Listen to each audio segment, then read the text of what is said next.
جو ادھر سے افغانستان سے دہشت گردی آ رہی تھی غنی حکومت کے دوران میں، جس میں آئیسل بھی تھی، جس میں ٹی ٹی پی بھی تھی، جس میں بی ایل اے بھی تھا، انہوں نے فیصلہ کیا ہم آپ کی پوری طرح مدد کریں گے۔ بدقسمتی سے ہمیں اتنا ٹائم نہیں ملا، ہماری حکومت چلی گئی، اور اس کے بعد یہ جو لوگ آئے اوپر بیٹھے ہوئے، انہوں نے سوچا ہی نہیں، اس طرف ٹائم ہی نہیں دیا۔ آج اگر بلاول یہ کہہ رہا ہے کہ جی ہم وہاں اندر افغانستان میں دہشت گردوں کے پیچھے جا سکتے ہیں، تو سب سے پہلا تو سوال اس کا ہے کہ یہ کتنی دفعہ افغانستان گیا ہے؟ ساری دنیا کے چکر مارے، کسی فورن منسٹر نے اس ملک کا اتنا پیسہ نہیں خرچ کیا دنیا کے چکر مارنے میں، اور خاص طور پہ امریکہ کا کسی نے اتنا پیسہ نہیں خرچ کیا۔ ایک دفعہ بھی یہ کابل گیا جب کہ ہمارا 2500 کلومیٹر کا بارڈر ہے، اور جب کہ ایک نئی حکومت آئی تھی جو پرو پاکستان تھی، جو غنی حکومت تھی، وہ پرو انڈیا تھی۔ میں نے کانفرنسز کے اندر اس کو دیکھا جس طرح یہ ہاتھ باندھ کے کھڑا ہوتا تھا نریندر مودی کے سامنے، اور میں آخری کانفرنس جو تاشقند میں ہوئی تھی، جدھر ہندوستان بھی تھا اور ریپرزینٹیڈ، اور ادھر افغانستان بھی تھا، حالانکہ میں نے پوری کوشش کی ان سے اچھے تعلقات کرنے کی، میں گیا بھی کابل پریزیڈنٹ غنی سے بات چیت کرنے کے لیے، ان کو احساس دلوانے کے لیے کہ ہم تو جو بھی حکومت ہوگی افغانستان، ہم نے ان سے اچھے تعلقات رکھنے۔ اس کو پاکستان بھی بلایا، اس کے باوجود اس نے سب کے سامنے کھڑے ہو کے کہا کہ پاکستان نے 10,000 اپنے، اس نے ورڈ یوز کیا تھا، ہم نے لوگ بھیجے ہیں، ملیٹنٹس بھیجے ہیں جو مدد کریں افغانستان کے طالبان کی۔ سب کے سامنے جھوٹ بولا اس نے، تو وہ کھل کے ہمارے اگینسٹ تھا۔ ان کا جو سیکیورٹی ایڈوائزر تھا، وہ ہر روز پاکستان کے خلاف سٹیٹمنٹ دیتا تھا۔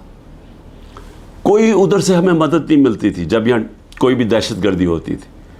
تو یہ جب حکومت چینج ہوئی تو ہمیں تو انہوں نے پوری کوآپریشن کا کہا، اور ہمیں اس وقت چاہیے تھا کہ ہم پورا فائدہ اٹھاتے، اور جو بھی ہمارے مسئلے ہیں افغانستان کے، ہم سارٹ آؤٹ کر لیتے، اور وہ تیار تھے۔ جب سے یہ حکومت آئی ہے ان کو ٹائم ہی نہیں ملا۔ میں پھر سے کہتا ہوں کہ یہ ہر وقت ہر دوسرے دن امریکہ پہنچا ہوتا ہے بلاول، یہ کتنی دفعہ کابل گیا۔ ہمیں چاہیے تھا کہ ہم وہ سارا ایریا جو ہمیں مسئلے بنے ہوئے ہیں دہشت گردی کو، اس کو ختم کرتے، نہ اس کے پاس ٹائم تھا، کیونکہ اور یا پھر اس کے جو ماسٹرز تھے، اس کے آقا تھے، ان سے اجازت نہیں ملی، نہ ہی ان کو اجازت ملی جو ہم نے روس سے سستا تیل بات کر کے آ گئے تھے۔ صدر پوٹن نے ہمیں کہہ دیا تھا، میٹنگ ہو گئی تھی پاکستان کی انرجی منسٹر اور ان کے انرجی منسٹر کی، لیکن ان کے ڈر سے، اپنے آقاؤں کے ڈر سے، نہ یہ روس سے تیل لیا ہم نے، جبکہ تیل کی قیمت $110 پہ پہنچی ہوئی تھی، اور ہندوستان نے 40% کنسیشن کے اوپر روس سے تیل لیا، جبکہ وہ امریکہ کا ایلائی ہے، ان کی اسٹریٹجک پارٹنرشپ کے اندر ہے، اور نہ ہی ان سے، ان کے ڈر سے نہ یہ وہاں گیا۔ اس کا آج یہ نتیجہ کیا ہے؟ نتیجہ یہ ہے کہ ہمارے آج وہ تعلقات ہیں کہ ہم ادھر پہنچ گئے ہیں کہ ہم افغانستان کو اب یہ جو حملہ ہوتا ہے ہم ان کے اوپر ڈال رہے ہیں۔ ہم نے صحیح معنی میں کوشش کی نہیں اس وقت کہ ہم یہ اب جو ٹرانزیشن ہے اس کا فائدہ اٹھاتے ہوئے، ایک وہ حکومت جو ہمارے خلاف نہیں ہے، ہم اس کا فائدہ اٹھاتے ہوئے اپنے ہی مسئلہ حل کر دیتے، اور میں آپ کو یقین دلاتا ہوں کہ یہ مسئلہ حل ہو سکتا تھا۔ اب اس کا فال آؤٹ کیا ہے؟ فال آؤٹ یہ ہے کہ مولانا فضل الرحمان نے سٹیٹمنٹ دی۔ فضل الرحمان کہتا ہے کہ جی ہماری ایجنسیز سوئی ہوئی تھیں۔ فضل الرحمان صاحب، جب ہم اتنی دیر سے کہہ رہے ہیں کہ جو 636 پختونخوا کے اندر دہشت گردی کے واقعے ہوئے ہیں، ہم کہتے جا رہے ہیں کہ ایجنسیز کا ٹائم بجائے انٹیلیجنس، اصل میں تو دہشت گردی انٹیلیجنس ایجنسیز لڑتی ہیں، بجائے ادھر ٹائم دینے کہ وہ تو صرف تحریک انصاف کو ختم کرنے کی کوشش میں تھے. جو تحریک انصاف کے گھروں میں رشتہ داروں کو اٹھایا جا رہا ہے, ان کو ٹریک کیا جا رہا ہے, ان کے فون کو ٹریک کیے جا رہے ہیں, جیو فینسنگ کی جا رہی ہے, جس طرح ہم کوئی غیر ملکی, ہم کوئی دشمن ہیں. اور وہ جو کام کرنے والا تھا وہ کام کیا نہیں. اس سے بڑھتی جا رہی ہے ساری دہشت گردی, اور خاص طور پہ پختونخوا کی پولیس کے اوپر, اسپیشلی جو پولیس کے اوپر اب اس وقت ان کا شہادتیں ہو رہی ہیں. اب اس کا کون ذمہ دار ہوگا؟ لیکن اس سے اور بھی آگے چلیں, جو پختونخوا کے لوگوں کے اندر اس وقت غصہ ہے. پی ٹی ایم کیوں بنی تھی؟ پی ٹی ایم یہ بنی تھی کہ جو ساری لڑائی, جو وار آن ٹیرر اصل تو قبائلی علاقے میں وہ اجڑ گیا, لوگوں کے گھر تباہ ہو گئے, زکوٰۃ دینے والے ہو گئے, وہ سارے لوگ نقل مکانی کرنی پڑی, لوگ اپنے گھروں سے نکل گئے, گھر جب واپس گئے گھروں میں بچا کچھ نہیں تھا. سوات کے لوگوں سے, ملاکنڈ کے لوگوں سے بھی یہی ہوا. وہ جب سارے نکلے وہاں سے باہر, جب تک واپس گئے وہ بھی زکوٰۃ دینے والے, زکوٰۃ لینے والے بن گئے. تو سب کو وہ یاد ہے, بڑی تکلیفیں انہوں نے اٹھائی, قربانیوں تو ساری اس علاقے نے دی. سب سے زیادہ جو ایک تو آپریشنز میں طالبان اور ملٹری کے بیچ میں بیچارے وہ پس گئے, اوپر سے ڈرون اٹیکس, 400 ڈرون اٹیکس کر دیے. ڈرون اٹیکس کا بھی جو سارا جو بدلہ لیا جاتا تھا وہ پاکستانی فوجیوں کے ساتھ اور پولیس کے اوپر, دونوں طرف پاکستانیوں کو نقصان ہو رہا تھا. جبکہ حکمران ایک منہ سے آواز نہیں نکلتی تھی, کیونکہ امریکی نہ ناراض ہو جائیں کہ ڈرون اٹیکس کبھی ہوا ہی نہیں ہے دنیا میں کہ جس ملک آپ کا جس کے لیے جنگ لڑیں وہ آپ ہی کے اوپر حملہ کرے. تو مجھے خطرہ یہ ہے کہ اگر ہم نے اس کے اوپر جلدی سے قابو نہ پایا اور اسی طرح دہشت گردی بڑھتی گئی, تو وہاں جو پختونخوا کے لوگوں کے اندر میں غصہ دیکھ رہا ہوں یہ بڑھتا جائے گا. اور یہ میں کوئی ڈرانا نہیں چاہتا کسی کو, لیکن اگر یہی غصہ بڑھتا گیا اور یہ اس طرف چلا گیا جو آگئی جو دہشت گردی ہو رہی ہے اور وہ بڑھتی گئی, تو کیا پاکستان آج کل کے دور میں جب معاشی طور پہ ہم ویسے ہی ہمارا بدترین دور ہے, کیا ہم یہ دہشت گردی کا مقابلہ کر لیں گے؟ کیا یہ افورڈ کر سکتی ہے؟ اور کیا اس طرح کا فورن منسٹر اوپر بٹھا سکتے ہیں جو اس طرح کی پاگل پن والی سٹیٹمنٹس تھے, جو بجائے مسئلہ حل کرنے کے وہ اور مسئلہ گمبھیر کروا دے؟ تو مجھے آج اس کے اوپر خاص طور پہ مجھے یہ خوف سا آ رہا ہے کہ یہ چیزیں ہمارے ہاتھ سے نکل جائیں گی, کیونکہ جو اوپر بیٹھے ہوئے حکمران ان کی سوچ ہی کچھ اور ہے, اور سوچ تو ہمارے سامنے آئی گئی ہے. ایک تو آج شہباز شریف نے ایک اور الیکشن سے بھاگنے کے لیے ایک اور سینسس کا شوشہ چھوڑ دیا. بھئی مجھے یہ بتائیں کہ جب سے آپ آئے ہیں 15 مہینے پہلے, تو کیا تب آپ کو نہیں پتا تھا کہ الیکشن اکتوبر کے اندر ہونی ہے, نیشنل الیکشن, آپ کی ٹرم ختم ہونی ہے؟ تب آپ کو نہیں پتا تھا کہ یہ جو سینسس جو بھی ہم نے کرنا اس سے پہلے کریں؟ یہ ایک اور الیکشن بھاگنے کا انہوں نے راستہ نکال لیا. دوسرا, دونوں پختونخوا کے اندر اور پنجاب میں غیر آئینی حکومتیں چل رہی ہیں, کیئر ٹیکر. پہلے تو وہ کیئر ٹیکر ہے ہی نہیں, کیئر ٹیکر تو نیوٹرل ہوتی ہے, وہ تو انہوں نے اپنی یہ ایک نون لیگ چلا رہی ہے پنجاب, اور دوسرا وہ فضل الرحمان اور وہ ANP چلا رہی ہیں پختونخوا. یہ تو کیئر ٹیکر ہے ہی نہیں. اور ان دونوں صوبوں کے لوگ جو 70% پاکستانی ہیں, وہاں غیر آئینی لوگ بیٹھے ہوئے ہیں جن کی کوئی قانونی حیثیت نہیں ہے. اب یہ کوشش کر رہے ہیں کہ مزید اور یہ اوپر بیٹھے رہیں, اور یہ ایک شوشہ اس کا, اور یہ کہ جناب ہم سینسس کروانا چاہتے ہیں, سیکیورٹی کا بھی شوشہ بنا لیں گے. پنجاب کی 14 مئی کی الیکشن انہوں نے اس لیے نہیں کروائی, ہمارے پاس پیسے نہیں ہیں جی. پیسے MNAs کو رشوت دینے کے لیے بہت پیسے ہیں, لیکن ہمارے لیے پیسے نہیں ہیں الیکشن کروانے کے لیے, 20 ارب روپیہ نہیں تھا. اور اب جو مجھے نظر آ رہا ہے, یہ پھر کوشش کریں گے کہ کسی نہ کسی طرح اس سے نکلیں, اور لوگوں کو پھر یہ جو رد عمل آنا ہے اس کے لیے یہ تیاری کر رہے ہیں. کیونکہ ظاہر ہے ایک اگر لوگ بیچارے الیکشن کی انتظار کر رہے ہیں نا کہ ہمیں جو انہوں نے لوگوں کا معاشی قتل کیا ہے، یعنی ایسے معاشی حالات عوام کے اوپر تو آئے ہی نہیں ہیں. سارے جو معاشی انڈیکیٹرز ہیں وہ پاکستان کی تاریخ کے سب سے برے ہیں. بے روزگاری لے لو، انڈسٹری بند ہو رہی ہے. گروتھ ریٹ جب نیچے آتی ہے، مطلب جب آپ کی دولت میں اضافہ جو 6.1% سے اب جو 0 پہ آئی ہے، تو اس کا مطلب بے روزگاری تو بڑھنی ہے، دولت کم ہو رہی ہے ملک کی. اور اس کے علاوہ مہنگائی جس سطح پہ پہنچ گئی ہے تو لوگوں کے حالات تو سب کو پتہ ہے. اب لوگ الیکشن کا انتظار کر رہے ہیں. انہوں نے اب کیا کیا ہے؟ اب 2 قانون لے کے آ رہے ہیں. ایک ہے سیکریسی ایکٹ اور دوسرا ہے پریونشن آف ایکسٹریم وائلنس.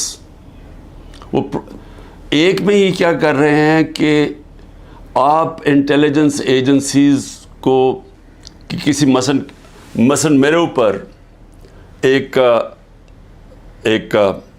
فوج کے ادارے میں، انٹیلیجنس کے ادارے میں ایک آدمی میرے اوپر قتل کرنے کی کوشش کرتا ہے، جو مجھے پتہ اس نے کیا. میں نے اگر اس کا نام لے لیا تو ویسے ابھی انہوں نے میرے اوپر غداری کا کیس کر دیا ہے کہ یعنی میری جرت کیسے پڑ گئی کہ میں نے اس کا نام لے لیا FIR کے اندر. وہ FIR بھی نہیں ہوئی تو میں غدار بن گیا ہوں. اب یہ ایک تو وہ کرنے جا رہے ہیں. دوسرا سیکریسی ایکٹ میں کہ جناب یہ کسی کے گھر میں بھی گھس جائیں گے انٹیلیجنس ایجنسی. ہمارے گھروں میں تو گھس ہی رہے ہیں. میرے گھر کے اوپر حملہ ہوا، دروازہ توڑ کے 40 لوگ اندر آ گئے، گھر میں جو چیزیں پڑی لوٹی، لوگوں کو مارا دھاڑا، اٹھا کے لے گئے خنسامے کو. وہ جو مالی تھا، 2-3 ورکرز، سب کو اٹھا کے لے گئے. تو وہ تو ہو ہی رہا ہے ہمارے گھروں پہ. اب یہ فیصلہ کیا کسی کے گھر میں بھی یہ جا سکتے ہیں کہ کسی کے گھر میں بھی جائیں گے، کہیں جی ہم سرچ وارنٹ کے بغیر اندر گھسیں گے، کوئی چیز بھی اٹھا لیں گے. میرے گھر جب آئے تھے تو اسلحہ چھوڑ کے چلے گئے کہ جی اسلحہ ملا ہمیں یہاں سے. اور وہ سوشل میڈیا پہ دکھا رہے ہیں کہ لے کے جا رہے ہیں اپنی قمیضوں کے نیچے اسلحہ، اور وہاں اوپر چھوڑ کے چلے گئے. اور اب یہ کچھ بھی کر سکتے ہیں.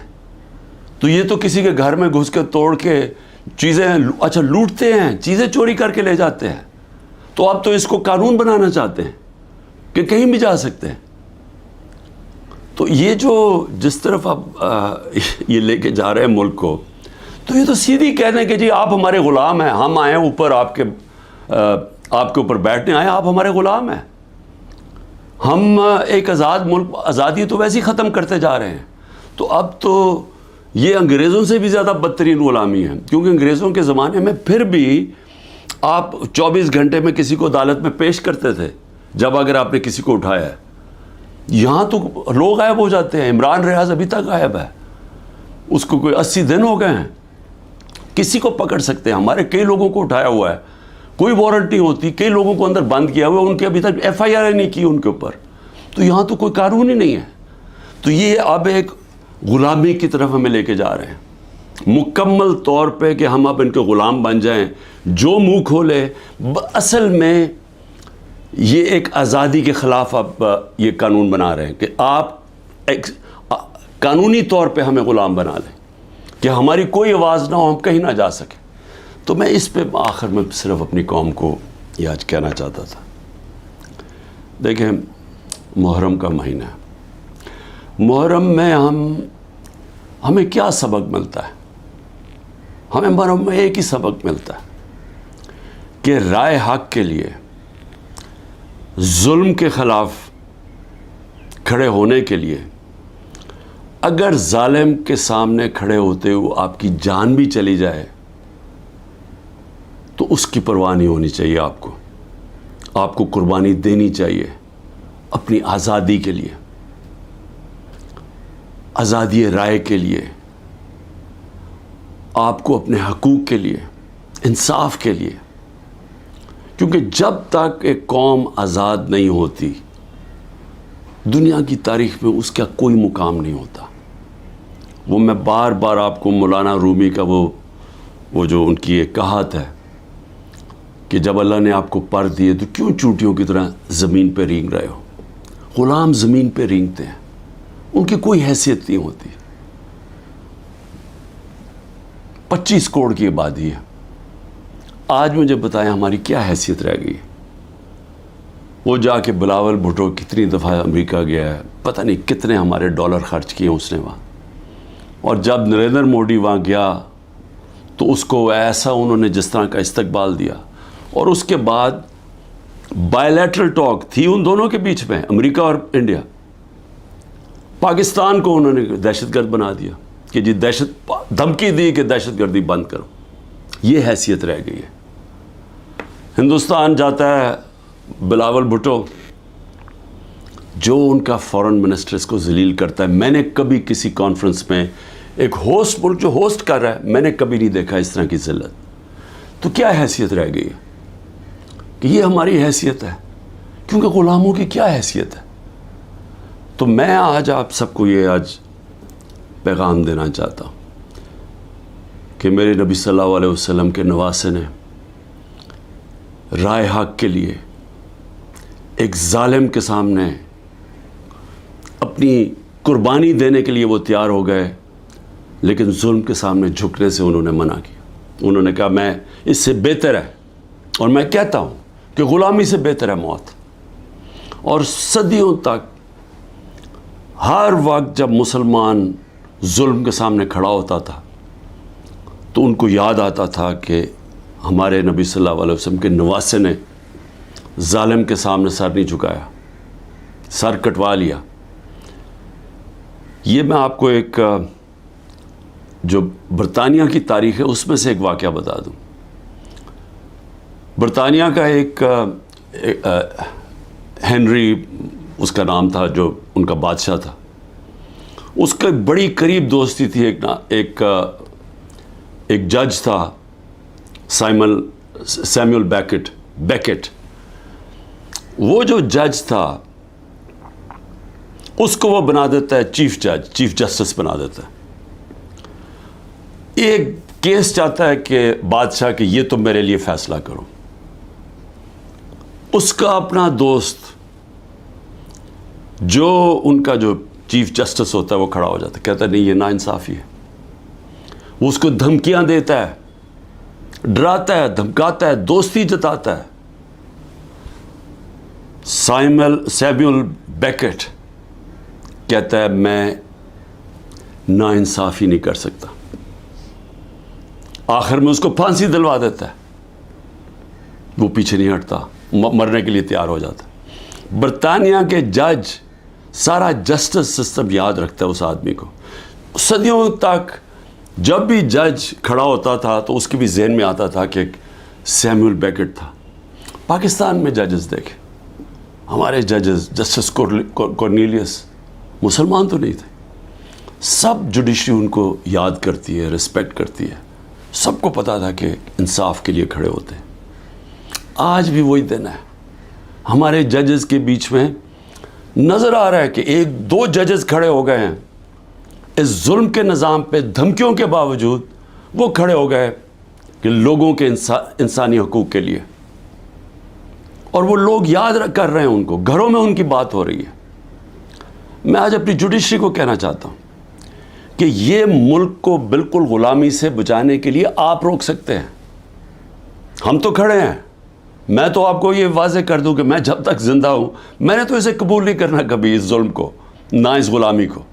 لیکن میں اپنی جوڈیشری سے کہتا ہوں کہ یہ وقت ہے, آپ میں سے وہ لوگ ہیں جو ایک وقت یاد رکھیں گے, جو نام ہوگا کہ جی وہ دیکھیں وہ آدمی جب یہ ملک کو غلامی کی طرف لے کے جا رہے تھے, ملٹری کورٹس کی طرف لے کے جا رہے تھے, کہ جن لوگوں کے گھروں میں گھس کے عورتوں کو, بچوں کو اٹھا کے لے جاتے ہیں, گھر لوٹ لیتے ہیں, رشتہ داروں کو. کلیکٹیو پنشمنٹ صرف اسرائیل دیتا ہے فلسطینیوں کے خلاف, مقبوضہ کشمیر میں کشمیریوں کے خلاف دیتے ہیں. FCR جو تھی جب انگریز حکمران تھا وہ دیتا تھا قبائلی علاقے کے لوگوں کو کلیکٹیو پنشمنٹ, کہ ایک فرد اگر نہیں ہے تو اس کے رشتہ دار پکڑ کے لے جا جاتے تھے. لیکن آزاد معاشروں میں کوئی کلیکٹیو پنشمنٹ نہیں ہوتی, اور یہ ہمارے یہاں کھلے عام ہو رہی ہے. بچوں کو اٹھا کے لے جاتے ہیں, رشتہ داروں کو لے جاتے ہیں. تو میں اپنی جوڈیشری کو کہتا ہوں کہ دیکھیں یہ ساری قوم آپ کی طرف دیکھ رہی ہے, جو آپ میں سے سٹینڈ لیتا جاتا ہے، انصاف کے لیے کھڑا ہوتا ہے، لوگوں کی آزادی کے لیے، لوگ اس کو ہمیشہ یاد رکھیں گے. لیکن ان کو بھی دیکھ رہے ہیں، جو وہ کہتے ہیں نا، وہ طفل کیا کرے گا جو گھٹنوں کے بل چلے، جو پہلے ہی سے گرے ہوئے ہیں، طاقت کے سامنے سر جھکا کے بیٹھے ہوئے ہیں. ان کو بھی، ان ججز کو بھی لوگ دیکھ رہے ہیں، ان صحافیوں کو لوگ دیکھ رہے ہیں. ارشد شریف ہمیشہ یاد رہے گا اس قوم کو کہ اس نے بجائے یہ کہ اپنے ضمیر کا سودا کرے، وہ ملک چھوڑ کے چلا گیا اور وہاں اس کو شہید کیا گیا. 4 آج ہمارے بڑے بڑے صحافی ملک سے باہر بیٹھے ہوئے ہیں بجائے یہ کہ وہ اپنے ضمیر کا سودا کریں. اور یہاں ایسے لوگ ہیں جن کو انہوں نے جیلوں میں ڈالا ہے، غلام حسین، اوریا مقبول جان، سمیع ابراہیم، ایاز امیر. یہ لوگ ان کو یاد رکھیں گے کہ انہوں نے ضمیر کا سودا نہیں کیا، یہ کھڑے ہوئے رائے حق پہ لیے. اور یہی ہوتا ہے فرق انسانوں میں. یہ ہے سارے اللہ کے نبی انصاف کے لیے سٹینڈ لیے، انہوں نے مشکلیں برداشت کی. ہمارے نبی صلی اللہ علیہ وسلم کتنی مشکلیں برداشت کی انہوں نے مکہ میں، جب ان کی آزادی رائے لی گئے کہ ایک خدا ہے. کتنی مشکلیں انہوں نے اٹھائیں.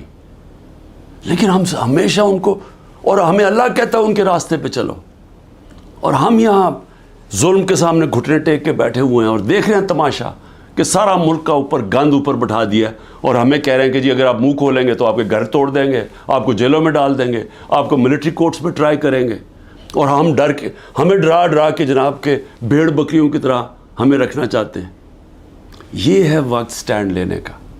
اور میں سب سے زیادہ آخر میں اپنی پارٹی کا، کہ میری پارٹی کا یہ مشکل وقت جو آیا، ایک طرح میں اللہ کا شکر کرتا ہوں کہ مجھے پہلی دفعہ نظر آیا اپنے لوگوں کا کہ کون کتنے پانی میں تھا، کس کا کتنا نظریہ تھا، کون اپرچونسٹ تھے، اور جن کو میں بالکل نہیں سمجھ رہا تھا کہ وہ ایسے سٹینڈ لینے کے قابل ہیں، کھڑے ہو گئے. وہ مشکل وقت کے سامنے کھڑے ہو گئے.